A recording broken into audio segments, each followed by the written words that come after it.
This is Isabella Penteric with Solid Stitch Embroidery. Mark Basilantone with Bastix International.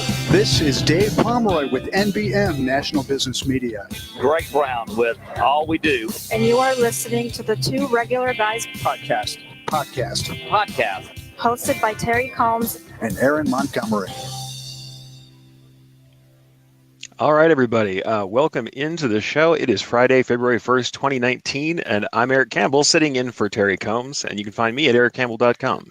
We could have just said that you're just Terry Combs and go from there, or just pretend like Terry's not even part of this anymore. No, I'm sorry. Oh. Terry, I would not do that to you, buddy.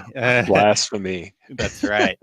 Well, good morning. I'm Aaron Montgomery, and you can find me over at aaronmontgomery.info. Today, our guest is Theresa Hegel, the Executive Editor with the Advertising Specialties Institute. Theresa was one of the authors of the State of the Decorated Apparel Industry article out recently in Wearables Magazine. So I think this is probably our third year of getting to chat with her about this. So we were pretty excited. The article came out a little bit before, and we had some scheduling things that she was nice enough to wait to bring this great information to the world here, through us at least. It's been out there on their magazine and website for some time now, so we'll actually get a link to that here in a bit. But we always enjoy looking at kind of where the industry's going and what might be in store and what's coming up. So it's going to be a great episode today, Eric, and let's start us off though. I know there's a few news items that came across our computers, desks, whatever you want to call it there. And that we wrote down in our yellow legal pads. That's right. Terry. That's right. Yeah. I like to get a little news out of the way. I mean, always like to do the state of the industry, but we'll hit a little news, some fun stuff this day. So not as much of downer news. Last time I was on, I was all downer news. This time I got something fun. Fun. All right, good. A little bit of fun for the news this morning. So the Pantone Color Institute unveils a color developed for comedian and late night television host Conan O'Brien. Nice. The Institute unveiled the shade known as Team Cocoa Orange last week. It's a proprietary combination of yellow and red that forms a bright orange shade. What I love is they always have these descriptions from Pantone that are just so like, it sounds a little too much for me. It's a little extra. Team Cocoa Orange elicits the whole feeling of spontaneity, an impish sense of impulsiveness, and a playful sense of fun. That's from Lori Pressman, Vice President of the Pantone Color Institute. They have a history of mimicking pop culture icons, and last year they had ultraviolet as the color of the year, and citing musicians like Jimi Hendrix, David Bowie, and in 2017 they did Love Symbol number 2 for Prince, a purplish shade. So I always think these are kind of funny. It's like the color of the year thing. You always see they come out with this color of the year. They have these descriptions, and I wonder, decorators, do any of you guys actually watch what's Pantone's coming out with? I mean, this one's great because they're hitting the media pretty hard, and it's kind of fun to see. And of course, Conan O'Brien is taking it about as seriously as I am. But the Team Cocoa Orange, totally a new thing from Pantone Color Institute that I'm willing to go for. I like the fun color stuff. The Pantone chip stuff's fun, but I don't know if anybody else out there watches it like I do. Yeah. What's that orange behind you there, Eric? Let's get our Pantone book out. And a little more red, It's not. It definitely doesn't have the impish sense of impulsiveness that Team Cocoa Orange does. But all right. Nice and warm.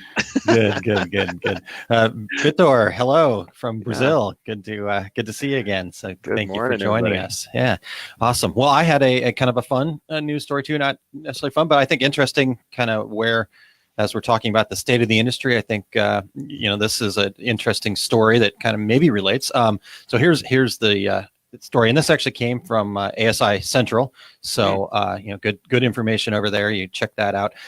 Disney launches web stores that let consumers personalize branded merchandise. So Disney is jumping into the online swag personalization business.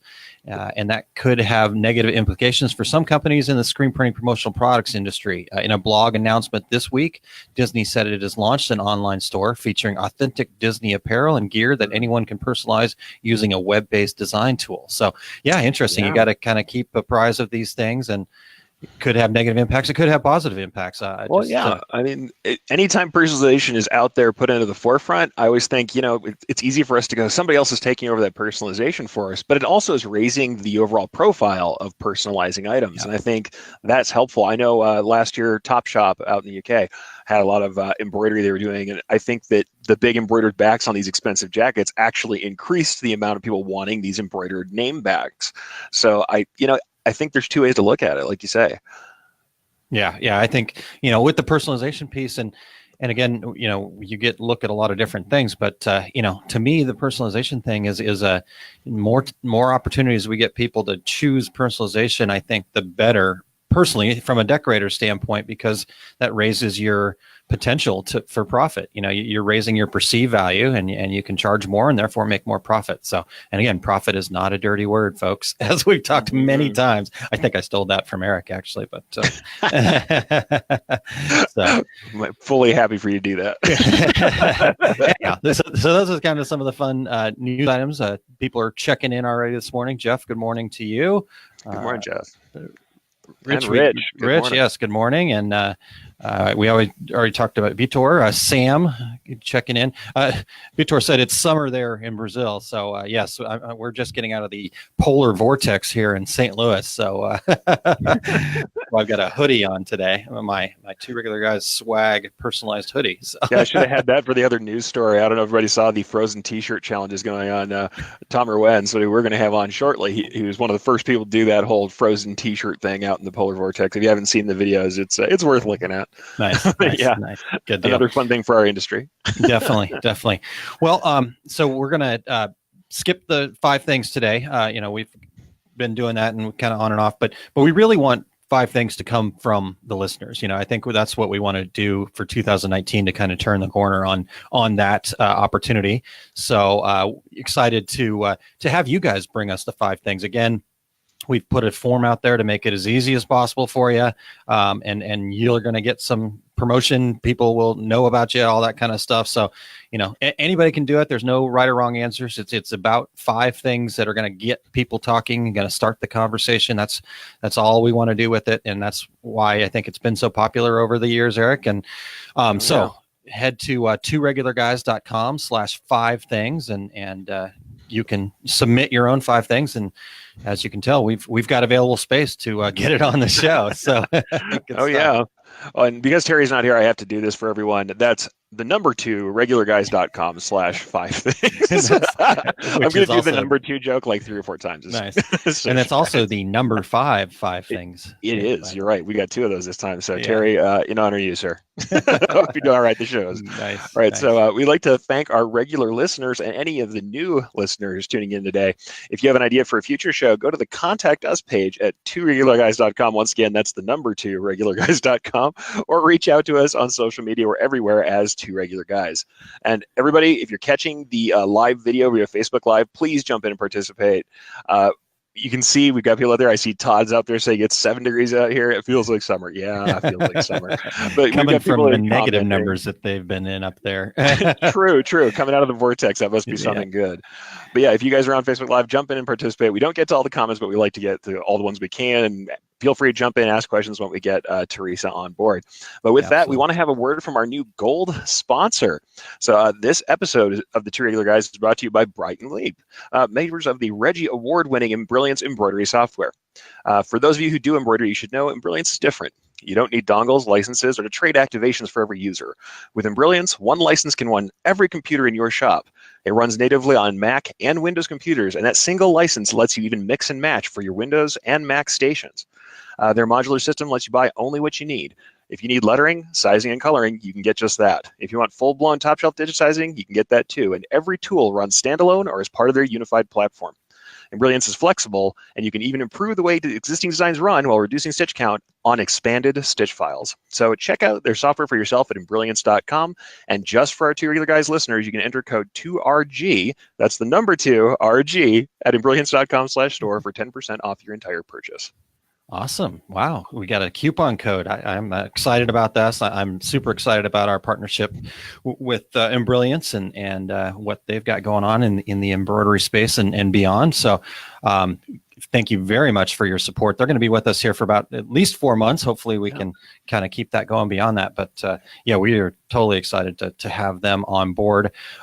We do have some available sponsorship opportunities still. The support of Brighton Leap, is that the Brighton Leap? Brighton Leap. I apologize. Yeah. Okay.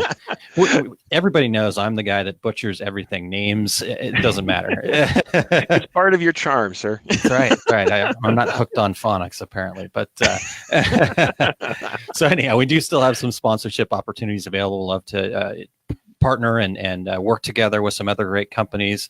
And so if you just want to go to the number two, Eric, at tworegularguys.com/sponsorship, that'll take you where you want to go there. So Brian, Absolutely. checking in from In Brilliance. Good morning, Brian. Thank you for joining us. Good morning. Good to have him on. Yeah, and thank you so much for your support and that coupon code. Awesome, 10%. It's code 2RG. So come on, show the love, folks. Use that coupon code. No reason to not get over there and break out your credit card. Here's my credit card. I'll break it out. And does that mean we're starting? I'm not going to show you the front because I want the numbers to be, but I'm going there. Yeah, you're going to have to teach me embroidery first, Eric. But that's a dangerous thing to ask me to teach you embroidery. You know that, right? Get ready. That's right. Well, we're going to have to bring out some. We're going to DAC soon. We'll have a couple of adult beverages and talk about it. So. There you go. All right. With that, let's actually get to the meat of the show, the state of the industry. And we are extremely excited to welcome back our guest. Theresa Hegel is the Executive Editor of Wearables Magazine, the vision of the decorated apparel industry. A former journalist at several daily newspapers, Hegel has received a number of accolades for her writing, including the prestigious Jesse H. Neal Award, considered the Pulitzer Prize of Business Journalism.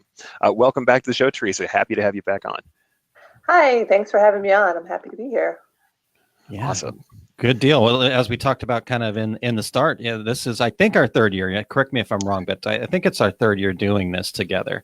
Sounds about right. Okay. All right. And honestly, we have one of our favorite stories about the history of Two Regular Guys involves you, where we were, I think it was the first year we were recording together, and we actually had to pause for a moment while you ran out for a fire alarm. Yeah, I remember that. At first, it was a little bit scary, and then we were like, "Okay, I hope she's going to be okay." But then when you came back and said it was just a false alarm, so then it became entertaining. So yeah. I almost forgot about that, but yeah, that definitely happened. Yeah. So anyhow, I hate to bring up old things, but I just remember that being a fun story that we still like to tell. So. Once again, the joys of live recording, everybody. Yeah.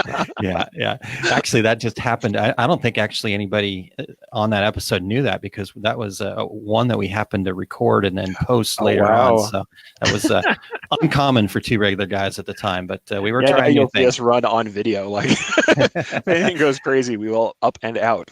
That's right. All right. Well, let's get to what we are here to actually talk about today. How are the decorators feeling about the future of the industry? Let's just start there at the top. Okay. So every year we do the big survey, the state of the decorated apparel industry, and we always ask decorators to kind of rate what they see as the health of the industry. And it's like a 1 to 5, on a scale of 1 to 5. So 5 would be it's super amazing, healthy as, a cat, I don't know, healthy as a horse, I guess. Yeah, that's a good one. Then 1 would be not healthy. So I feel like the last few years, the number, this health rating kept going up and up and up, and we would have them kind of forecast as well. And not 2 years ago, people were forecasting that the health would be up to 3.95, which would be a big record. But actually, when we asked them in the survey for 2018, so this ran in 2018, so. When we asked them last year, it actually was one of our lower numbers. It was down to 3.66. So it seems like decorators are kind of moderating their expectations a little bit. In 2017, it was up at 3.81, which I think was a record high for us. So it's gone down a little bit. It's still good. I mean, 3.66 isn't terrible, right? It's still a little bit above, but it was definitely a trend down, which was a little surprising, I think. Yeah. Another thing that we asked them is kind of, do you expect your sales to increase, in this year, or do you expect it to, go down? 42% think that sales were going to go up. Yeah. But 53% think they're just going to stay the same. So it just seems like people are a little bit more cautious. So people are kind of expecting a little bit of a plateau this year. Yeah. So, and before, I think there was more optimism. Now it's people are not, it's not all doom and gloom, but there's a little bit more caution. Yeah, no, I mean, honestly, a little bit of caution, understandable. We've seen a lot of things, especially I was joking around in the news section that I've shared too many, gloomy news stories myself, but I can see why people can get a little cautious. I am happy to hear that it's not, fully just sinking. It's a more of a plateau thing. But for me, I know I always get like super positive all the time and say, okay, everybody come on, this means we have stuff we have to do. This means it's a work year. This is a building year. And so as part of that, what are some of the challenges you're seeing decorators face that's part of that current environment that's kind of making them feel this way? Well, I mean, I think it's some of the same things you would always expect, Amazon, like the internet, like other, like custom ink, like all of those online competitors that people are seeing. That's always like a constant worry. Another thing that people, I think, were mentioning was they felt pressure from like home hobbyists trying to kind of like break into the market, like maybe like people that don't charge very much or aren't very good and are kind of stealing, like chipping away at your clientele. I hadn't really heard people complain about that as much before, but we did get we kind of asked people to explain what their concerns are, and that was one that people mentioned, which I thought that was kind of interesting. Another challenge, well, the biggest challenge is just increasing the size of the customer base. That's what everyone is trying to figure out. Like, how do we get more customers? Like, maybe they're okay with they have all their regulars, but how do we expand and grow? And that was the biggest concern. And of course, like remaining profitable with price cuts. The pressure to cut prices. That's another like perennial issue. And another one is just is recruiting and retaining quality people. That's another thing people are very worried about. Yeah, it seems like there's quite a lot of this that seems to be up to the disruption. I mean, we're talking about the internet. We're talking about the kind of democratization of software and equipment. That's something where people are a little worried about disruption. And then the other half is about efficiency, operations, and that kind of thing. And I think it's kind of interesting to see those two sides of it. I don't think this is anything new. I hate to say, I think that's what we've seen all the time. But it is interesting to see that some of the reasons for that have shifted. Yeah. No, I mean, it's, we kind of ask them, we usually have like a list of 5 or 6, or I can't even remember, like a bunch of different challenges, and they sort of rank them. So the top ones are usually pretty similar, but, they do change up a little bit. But yeah, definitely people are worried about, the internet and e-commerce and, so the Amazons and the custom inks and all of them. But they're also worried about these, little home hobbyist businesses. Yeah. And we've talked about that, Eric, in shows here about, that where, I actually think that was probably one of my 10 things I wanted to see or something like that a couple of years ago, where it was just like, okay, we've got to kind of make sure that we're raising the industry, not bringing it down by, being the lowest common denominator. So interesting stuff that's what people are. And I think, Eric, you said caution earlier, and I think that's probably true. Now, with disruption, it does definitely come some scariness, but also with disruption, I think comes opportunities. So hopefully people can see the opportunities available to them and do those things. So that's really interesting, that the research that you guys have done here. And that's one of the things. In fact, a surprising statistic that you kind of pointed out to us was that 39% of decorators are saying that they do not, I think decorators, 39% of the respondents said that they do not have a business website. Right. So maybe talk to us about that. Yeah, that's wild. I think that was specific to decorators, if I recall. But yeah, I'm very surprised by that, because like you're very worried about, a lot of people are worried about the internet. So like you shouldn't kind of bury your head in the sand and not have a website. I would say no, but so and actually one of the story that I'm working on, a feature story for Wearables, which will be in the April issue, about how to build an amazing website, and just some kind of like up-to-date tips on like what kind of features do you need? Like, do you need an e-commerce site? Do you need like an online, do-it-yourself designer? Like what are the things that you actually need as a decorator on your website? Yeah. So I think that's going to be a really interesting story to look out for. And I mean, like, and it really, like, a lot of the experts I'm talking to are saying things like, it's not that you have to have a website with all the bells and whistles and the most, you don't have to compete necessarily with like Custom Ink or with Amazon. you have to know who your target audience is and who your customers are, and then tailor your website to what they want. So like maybe if you're a contract decorator, you may not need like an online designer, but maybe you need to have something where they can easily, do repeat orders or see what the status of, their order is whenever, they want to. You know what I mean? Like, so you have to kind of know who you're targeting and what they want. And another thing that I thought was really interesting, someone had said to me, was that there's a lot of decorators who on their website and on social media it's almost like they're just posting things for the benefit of other screen printers and other decorators. Yeah. So it gets very technical, and like that's great. Like it's great to network with your peers, but maybe you should think about what the end customer wants, and maybe it should be kind of not dumbed down, but like in layman's terms, or photos of things that they would be interested in. So it's just something you really have to be thinking about who your audience is, and and everybody's online, right? So I know for me personally, like if I'm going to go shopping somewhere, even if I plan to go to like a retail store, I check the website first. Like if they don't have one, I'm like, oh, is this a real place? Do I really want to go here? It's weird. It's like it doesn't seem real to me unless they have a website. Yeah. Oh, yeah. And honestly, it's like if you don't have information, even basic information, that's store hours. That's the brochure website. As much as we've kind of back in the day, we started to try and drive people away from just having an online brochure for their shop. Right. I think there's still a place for that. I mean, and some people also say, hey, it's social media, it's somewhere else that where it needs to be. But I feel like the ownership is a little messed up.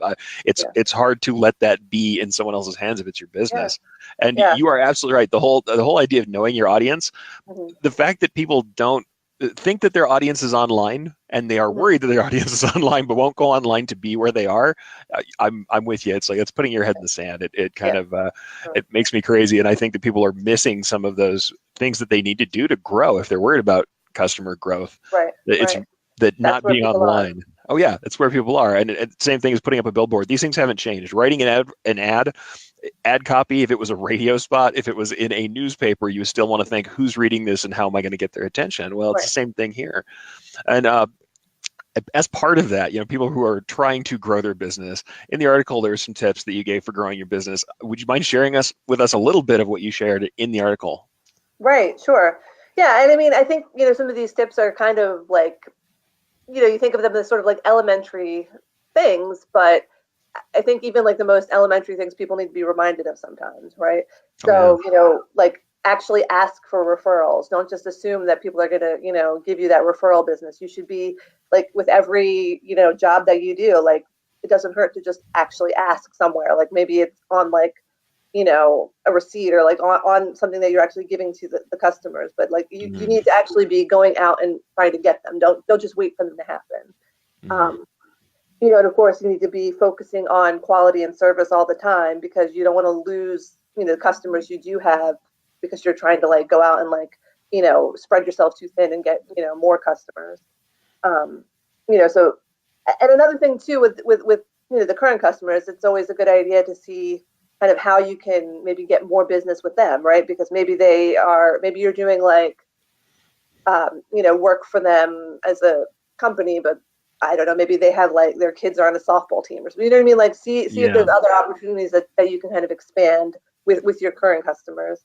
And then, of course it's, sort of the same drum I've been beating before, just like get social, be online and, actually like post your work on social media. Like I always hear from people, I've heard from a lot of decorators actually, where they'll say, oh yeah, whenever I post like a photo on Facebook, I get a bunch of like, customers. I get a bunch of people like wanting jobs, but I don't post that much. I'm like, well, don't you good then? Like maybe start posting more. If you actually are seeing a return that, quickly from just like posting one thing and then you get a job, like maybe you need to be doing that more often.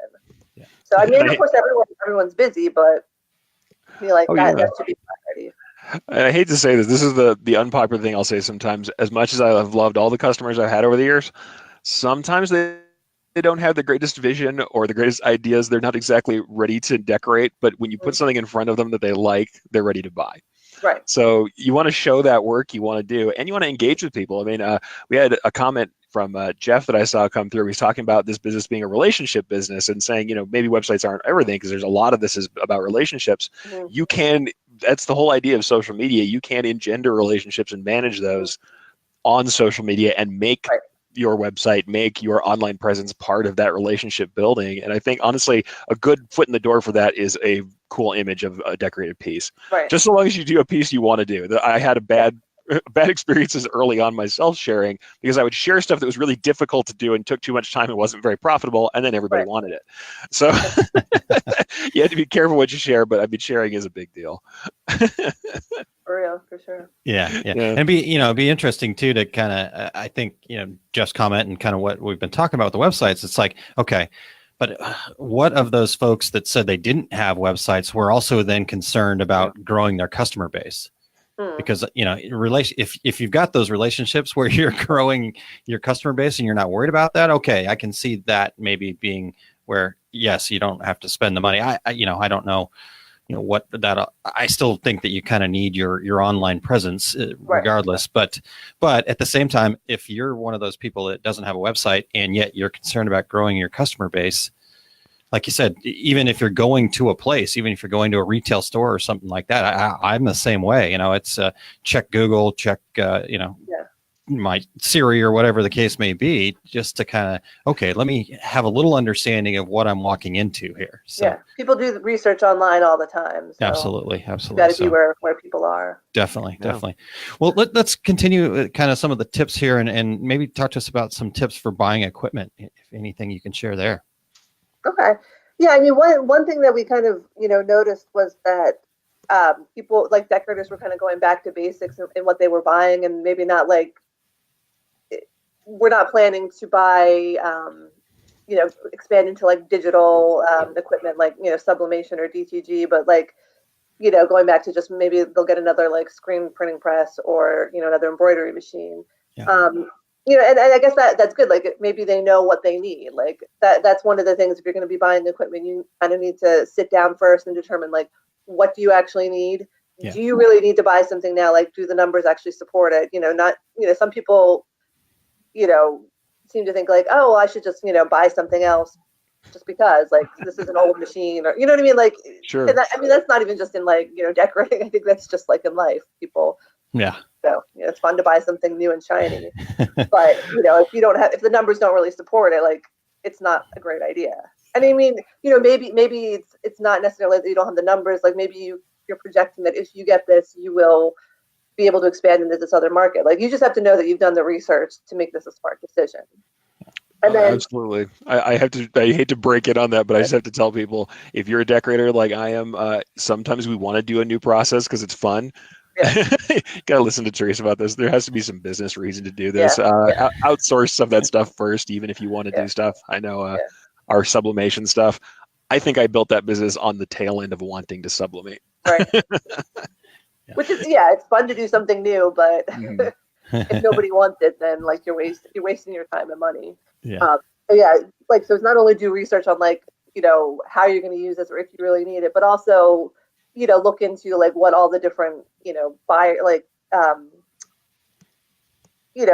companies are that are selling. Like make sure it has don't just go by like, oh, they tell you you need all these bells and whistles. Like figure out like what features you actually need and then kind of go from there, because I'm sure like if you go to the salesperson, they're going to tell you, oh yeah, you need the top of the line model. It does this, and this. It's like, well, that's great, but do you actually need all of those things? You might not. Like maybe you do. Like maybe that will save you time, or maybe it's just spending a bunch of extra money for something you don't need. And then of course the other thing is just to like budget wisely and make sure you have a plan for paying for this. Are you going to finance it, or do you have the money to buy it outright? Like just it's all about planning and kind of having a good strategy for how you're expanding. And I mean, like I remember doing a story about buying new equipment a few years ago where somebody had said, maybe you don't even need to buy equipment. Maybe you just need to add like an extra shift. Maybe that will kind of help you out. So, you just have to figure out like what is actually like what is the pain point and what is actually going to solve it. So I think that it requires some thought like up front before you just go right to, researching what equipment to buy. Yeah. You might not need it yet. Yeah, totally. Well, I chuckled about the part with the salesman because I immediately thought of Terry as he is a direct-to-garment equipment salesman, and so we tease him from. Yeah, we are talking directly about it. No, there was a story once where Greg Kitson called Terry a predatory salesman. So be careful for predatory salesmen. And obviously we tease Terry because he is nothing like that, but it is fun. So, but really fantastic tips. I mean, those are all important things. And, you talk about having a plan, you talk about kind of coming back to reality. I think that, I hope that my wife is not listening to this today because I do love my toys and I think I have to buy every new shiny object. But, when you really kind of look at things, you go, is that really going to make a difference? Is that just going to be an expense that I don't need that I could put into things that I actually need to run my business? So, good stuff. And in fact, we have Dave Harding from Leasing Gentlemen saying financing is always a good option. So here we go. We got more tips coming from all angles here. Yeah, all right. So enough teasing everybody about our foibles as decorators. We know things are changing for us sometimes and how we operate, but where are the customers at compared with last year's report? Like what do you see with the customers? So basically, we always ask, like, what markets, people are mostly targeting. And I think for the most part, it stays pretty similar. So like the top ones are education, schools, universities, like associations, clubs, groups, retail, nonprofit. But the fifth highest one this year was construction, which I thought was different because it didn't make the cut last year in our, top 5. And I just kind of like looking around, I thought maybe, construction spending was actually higher like in 2018 than 2017, like overall. So maybe this is just based on like what the overall market is doing. Maybe there's just more going on with construction. But yeah, I mean, like it's all the kind of the usual niche subjects, and it's mostly like the schools and the clubs and things like that. So interesting. I'm kind of surprised not to hear the medical field kind of mentioned more directly, because I know in previous years, sometimes, I mean, this is anecdotal, talking to other people, there's a lot of people who do hospital, entire chains of hospitals, healthcare in general. And I'm surprised not to hear that as high up, though I know certainly in my personal experience, construction, plumbing, services like that has always been a pretty big driver, especially if you start working with government contracts with people who have government contracts rather. So that's really interesting. Yeah, it was a big jump. It was, I think, in last year was 2 years ago, I guess it was only 23%, and it went up to 28%, which it's not like a huge jump, but it's significant. Yeah. I mean, several points. That's a pretty good jump, which also makes me wonder. Hey, people, look for items that are good for the construction industry. Start showing those on your feeds. Safety orange. Yeah. High vis, people. Nice. Safety green is the color of the year. Maybe it's not all Team Cocoa Orange. Very nice. Well, so you're starting to talk about some niche markets there, and the two regular guys, and Eric, one of the two regular guys. I don't know how regular guy. I don't know how we fit you into the anyhow. So we love niche markets, and we totally agree that that's kind of how you can grow your business by speaking specifically to them. But kind of maybe from the article or just your own personal tips about how does somebody break into a niche market? Well, I think you have to kind of know who's like what the market's about. Like you can't just try to break into something if you don't understand it. So maybe it means like doing some research and maybe joining some groups and like online or you know what I mean? Like because nobody's going to want to do. Especially if it's like a small niche, they're not going to want to work with you if you like use like the wrong term for what they're doing. You know what I mean? Like they'll be kind of offended, I think. Yeah. So definitely like research what's out there, and like look in your own community. Like you can find an underserved market that way. Maybe join some groups yourself. Like think about what your interests are. Maybe you can kind of like double duty and get a hobby and then service a hobby. You know what I mean? Like I don't know. Like that's a great tip, actually. there's a lot of stuff out there that you haven't thought about. So kind of, I don't know, maybe go to the library and look in the bulletin board and like see what kind of like clubs are meeting, and maybe there's, might be something that like kind of aligns with what you're interested in and what you could, help service. And that's the next thing is like obviously make those connections, like actually, kind of network with them, whether it's actually going to these clubs or, kind of connecting with people online. They have to kind of know who you are before you can get their business. Yeah. And then, that's a big thing for niche markets. I know whenever I talk to people who are not good at sales, once again, this is people like me who like to decorate first and thought about the business second. Yeah. You start with what you know first. I mean, there are great businesses out there. I've got several friends on Facebook, several decorators I talk to where their business really was their niche. RJ Silva is a guy who does a lot for mini trucking clubs. Mm-hmm.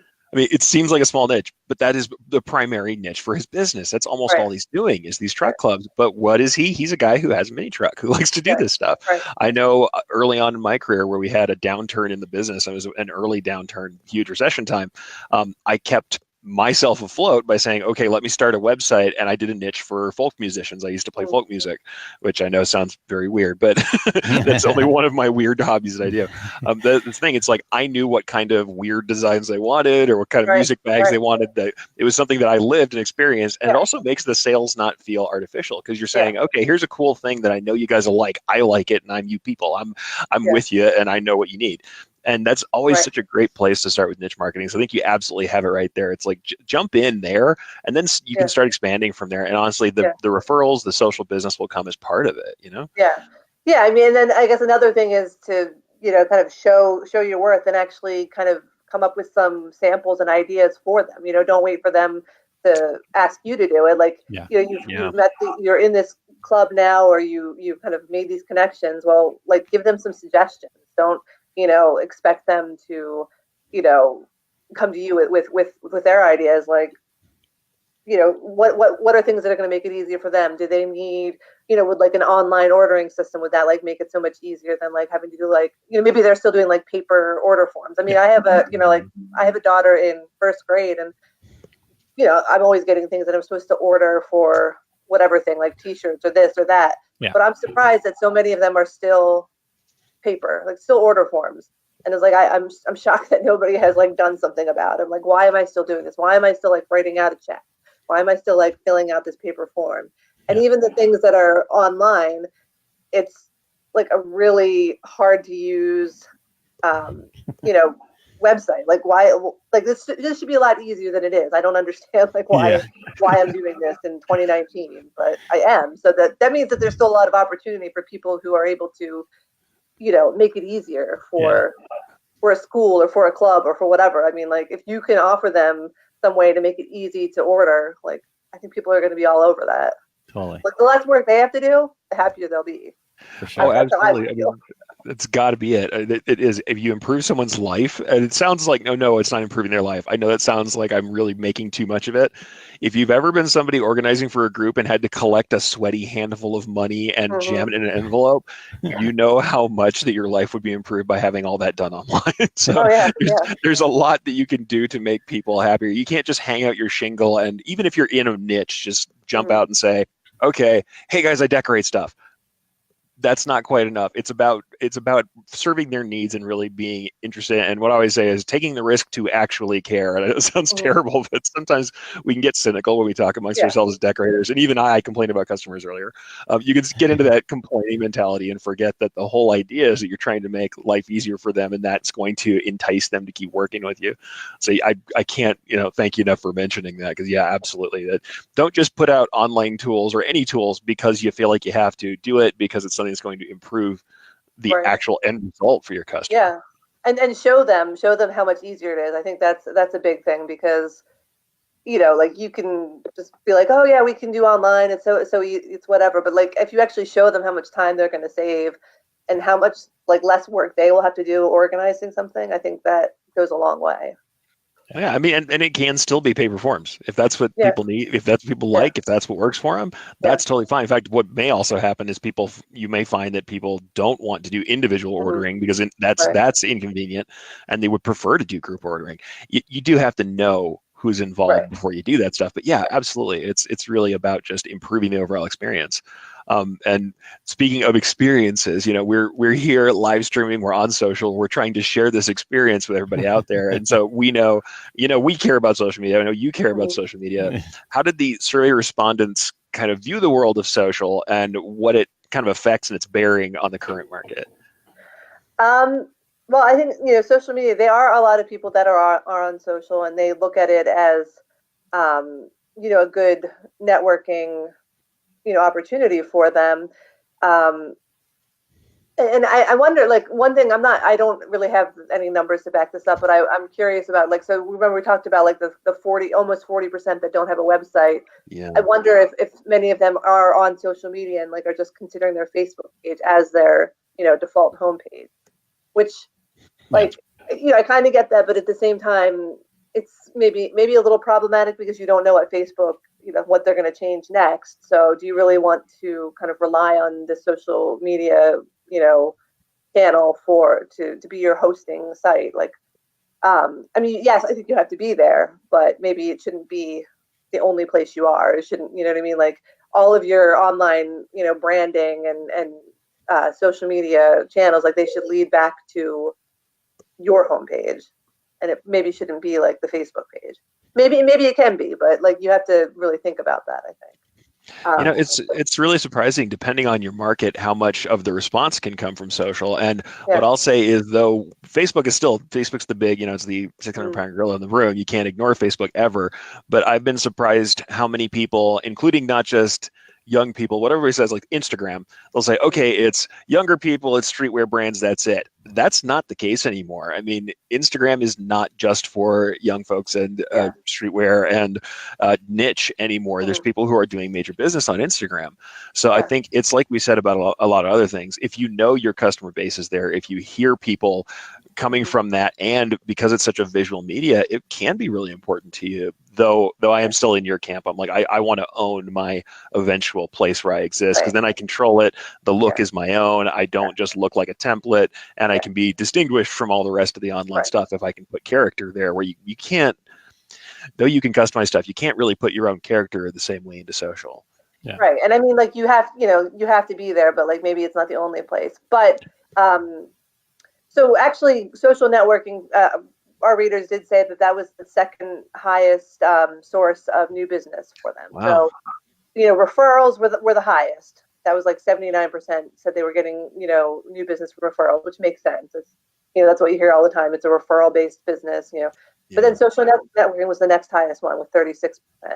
And then after that was in-person networking events, which, are also good. But yeah, social media, social networking, I think in previous years it wasn't as high. So I think people are finally, catching on it and using this more, which is good.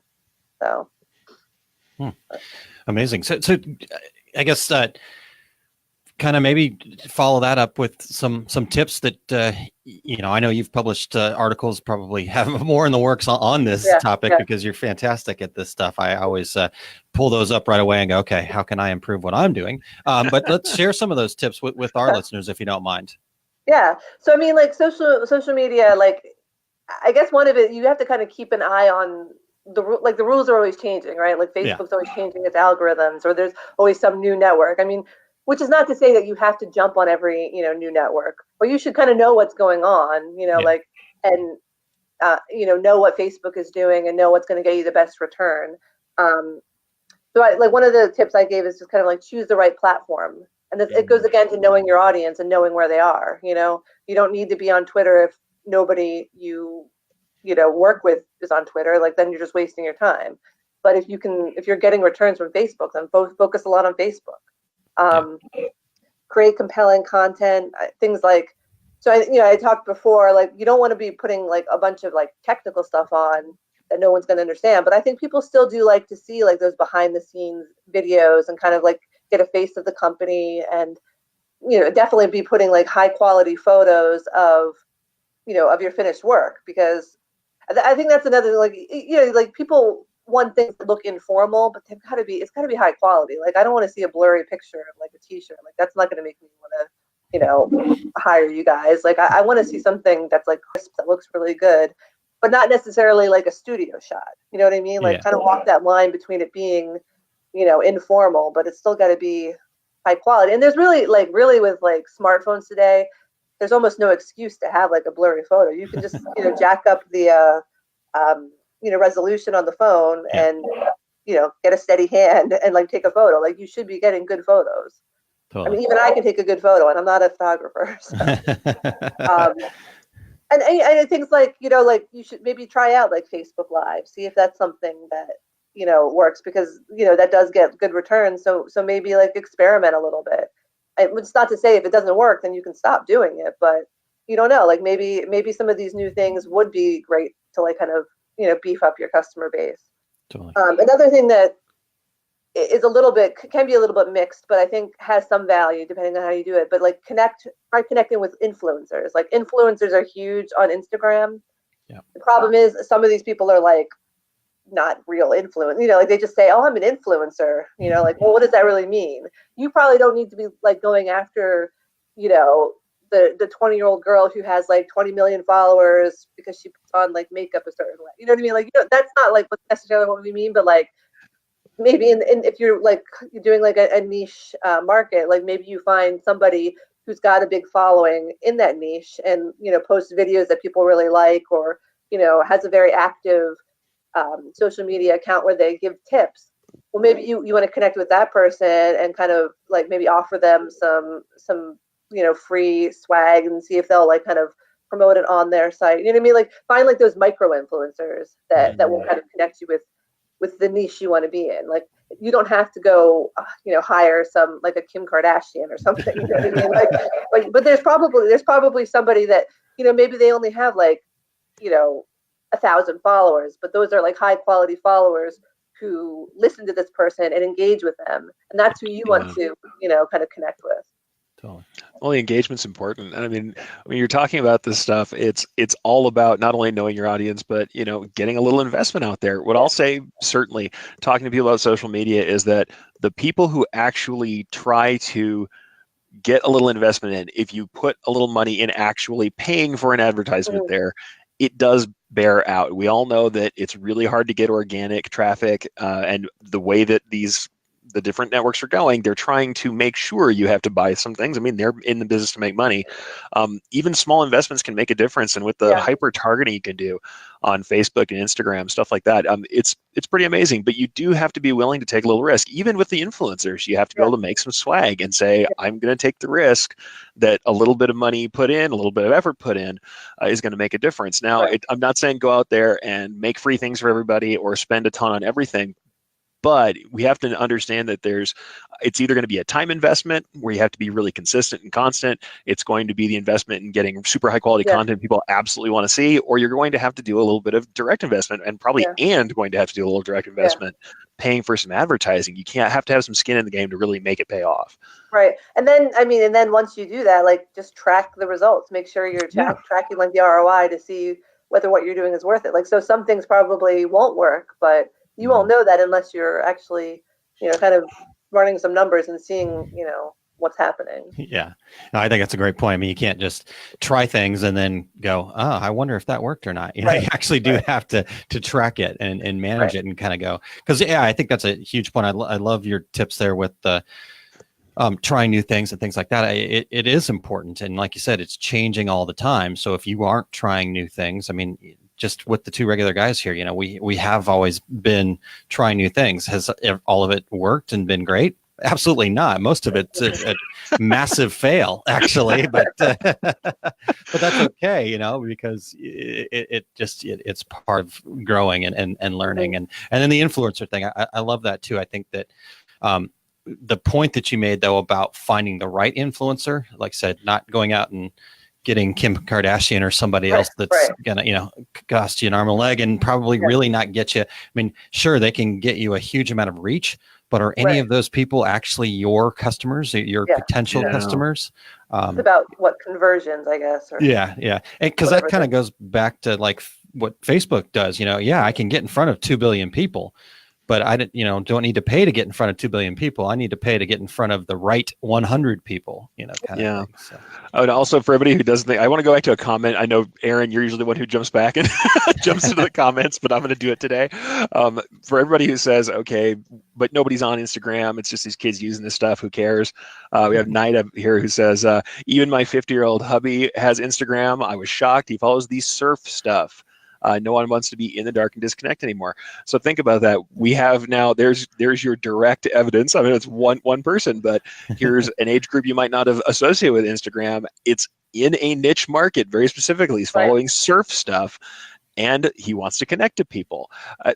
You couldn't get a more decent use case to say, okay, this is what people are looking for. If you can provide a connection that makes sense, if you understand the market you're in, you know your audience, and you're in the right place where they are, and honestly, you have that visual content, especially with Instagram, you really you can make hay. There's a market to be had for quite a lot of niche material. So it's really great.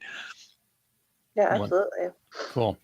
Well, this has been great, Theresa. Thank you so much for your time, and really appreciate you sharing this information. We put a link in the comments to that particular article. Like I said, it was a while back, if I remember right. It was November of last year? Yeah, November. Yeah. So that typically, you guys come out with that typically in November each year. Is that kind of the plan? That's our state of the industry month. So nice, outstanding. And you've got some great things coming up. Where can people find out more about what you got coming up, and where can people find you? Sure. So really, if you just go to asicentral.com/news, I think that's where you'll see all of the news, because you quoted that article that one of my colleagues had just done about the Disney thing. So that was Chris wrote about that. Awesome. So we're always posting new stuff on there. You could also go to wearablesmag.com, which will be just wearables related content. And then you can find me on Twitter with my at Theresa Hegel. I'm on Instagram, of course. I have a personal account, but I also run the Wearables account, which I think is at Wearables Mag. I'm not sure. We're on Facebook, of course. Wearables. ASI Wearables, I think it's at ASI Wearables. And we have Pinterest too. Although I don't go on Pinterest as much anymore, but there's a Pinterest for wearables. Wow. Yeah, that's something for people to remember. I've heard that over and over. Social media marketing, so that very recently. Pinterest, not as much this year. Yeah, but Pinterest is one of those interesting sites where, pretty much everything else, you put something out there and it's gone nearly like that. Pinterest is one of those things that actually seems to go the other way, where it grows over time. Yeah, interesting. All right, well, cool. Before we get too much further off time here, we appreciate your time very much today. Thank you so much for joining us. Everybody get over there and check out asicentral.com and hit the news tab. That's a great place where I like to go. And like I said, I found a news item there today. So good stuff. Thank you so much. Have a great day. Thank you for being on. Thanks, you too. All right, Eric, that was awesome. Very good. Great information. Go back and reread that article that started there, but all of them. I mean, there is some good tips, and I loved all the. Like I said, we don't always get to all the comments, but there were some great comments happening. Kind of the back and forth of, yes, no, and I think what that tells me is that if you're out there just looking for a magic bullet, that one thing that's going to just change everything for you, it's probably not there, because you got to think about what's unique to your business and what's going to be unique to you and what you can do and your space and all this other stuff. So, take all this information, bring it all in, circulate it around your plan. I'm the plan guy, and business plan guy, and go from there. So really great stuff, Eric. And thanks for all your insight as well. Sure. Let me hit a couple of things that I've got coming up here, and we'll talk about some things you got coming up here, and then I think we'll close out the show if that works for you. Absolutely.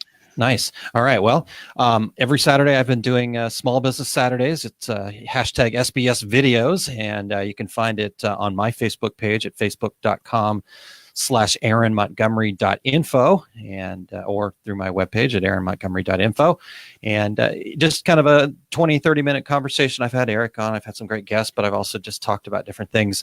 Tomorrow, my plan is to talk about metrics that you need to measure in your business. And my goal for that is actually, obviously we kind of can pick out some metrics right off the top of our head, profit, some of the easy things, and we'll talk a little bit about that. But my goal is to kind of pick out 2 or 3 that maybe we don't think about all the time that could potentially help us find ways to improve our business. So I am pretty excited to chat about that. And I'd love to hear anybody's feedback of things that they measure. So join me. That's tomorrow morning, 11:30 a.m. Eastern, 8:30 a.m. Pacific time there, Facebook Live. So, and I'm working on a podcast for that as well, Eric. So awesome. Because I don't have enough things to do in my day, just add that to the list. And then we're all going to be out at DAX, and my 2 seminars at DAX are February 22nd, and the first one's called Developing a Business Plan, and the second one shortly thereafter. So hopefully I'm in the same room for both, but we'll see if I have to run across the hall. Would be your first time running through the hall trying to get to the next class, though. never would that have ever happened before. But yeah. So being customer centric equals more profits is the second one. So I'm excited about both of those opportunities. What about you, Eric? What's on your schedule? Well, as you said, we are all going to be at DAX. So DAX Kansas City is coming up really shortly. I can't believe we are already in February. It's making me crazy. But February 22nd, I'm going to be doing the Digitizing Difference. That's 3D foam, gradients, and performance wear. This is some of my most requested stuff I'm teaching this year. That one is a long course. What I'm going to tell everybody is last year I sold out entirely, opened up a couple seats, and sold out again on the first day of the show. So if you want to get in there, you want to get over to daxshow.com and register. Don't wait to register because you don't want to be one of the last 5 people who doesn't get in if we end up with not quite enough room for everybody. So that was the February 22nd, Digitizing Difference. February 23rd is the shorter course. I have a small seminar course, and that's patch making for fun and profit. And that's me talking about the different methods of patch making on any embroidery machine where you can do this without necessarily having a lot of setup or equipment. And it lets you do small run patches and emblems. Once again, every time I have ever taught anything else, in the Q&A, everybody wants me to teach patches if they see that I've made one. This is finally it. I'm coming to DAX with the patch class, so everybody get in there and I'll teach you how to make a patch on any embroidery machine, how to do some of the digitizing and the applications. So you'll be able to find me at DAX, so daxshow.com. You'll be able to register for that and for what we have for Aaron and Terry. And Terry, I have his huge list here. I can try and hit a few things for that. No, we're all good. Terry, you got to show up to get your list out there. No, I think some of the highlights for Terry's list would be he's got a couple of seminars as well at DAX show. So I'm not even going to say his because we're competing time. So let's put it this way. If you go to terrycombs.com under tour dates, you'll be able to see all of his tour dates. This man never rests. So yeah, totally. He's on the road all the time. Oh yeah, as he is right now. So yeah, you people are probably in his course right now for all I know. But yeah, absolutely. Go check out terrycombs.com and check out tour dates to find out where Terry's going to be. Tour dates for sure. And like I said, one of the highlights though, February 16th and 17th, he's got his complete screen printing business course happening up there and at Atlas Screen Supply. So hopefully the polar vortex will be gone by then, but if not, he'll have to. Well, then we can tease him about the cold weather since he always loves to give the Arizona weather report. Yeah, we'll have him do the frozen t-shirt challenge. Yeah, totally. So Todd said he just got the keys to the new place. He's going to be showing the building process on his social channels. So Todd, please make sure you tag and share with at 2 regular guys and all those things too, and we'll share back. I'm excited to see that. I'm personally planning on heading up there after we get back from ThreadX, and because he's only a couple hours from where I'm at here in St. Louis, if I remember correctly. And I'm going to do maybe a small business Saturdays from there and do kind of a walkthrough of what he's doing. He's kind of combining his decorating business with some sports stuff, and I'm really excited to see how that kind of comes together. So. It's a unique value proposition, folks. That's really cool. Cool. Absolutely.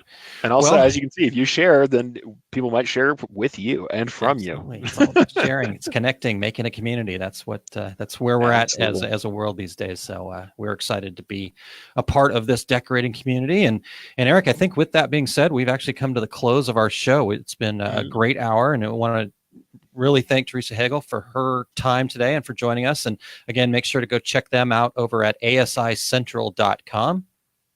Oh, yeah, absolutely. And also a special thanks again to our new gold sponsor, Brilliance, and their family of products. And I will not be here next week. You'll have Terry Combs back in his usual place, but I was very happy to be here with you, especially to see Theresa and have this great conversation about the state of the industry. Absolutely. And one quick comment. Oh, you're close to ZSK. Absolutely. In fact, I'm very close to ZSK. Andrea is a great friend of ours, but I get an opportunity to go to lunch with her on occasion, know the whole family over there. They're fantastic people. And yeah, great folks. Yeah. Yep. Good stuff for sure. All right, Eric. Well, next week we're going to be back with another show. We'll see if we're going to let Terry back in or not. We haven't decided that yet, but we're still kind of finalizing the specific topic that we're going to cover. So if anybody has any suggestions or things you want us to cover, we got a few things, so not to worry. But if there's something that you'd rather us pop in there, please let us know. But we're also going to be joined by one of the gentlemen from Shirt Lab. We're not sure if Marshall's going to be available or not, but Tom or Marshall from Shirt Lab will be joining us for a few minutes to kind of give us an update on what's happening with their upcoming St. Louis event. So looking forward to that conversation next week. Boy, you guys are becoming the hub, right? There's a lot going on in St. Louis right now. Yeah. All right. Well, that has been fantastic. So until then, I'm Eric Campbell sitting in for Terry Combs. He's Aaron Montgomery. And we are the Two Regular Guys. Thank you for listening to Two Regular Guys. Check out our website at tworegularguys.com. That's the number 2, regularguys.com. You can also interact with us over at our Facebook page, facebook.com/tworegularguys, or send us a tweet, twitter.com/tworegularguys. And we have a YouTube page. You can find all that from our website, tworegularguys.com. Thanks for tuning in, and we look forward to spending some time with you again next week.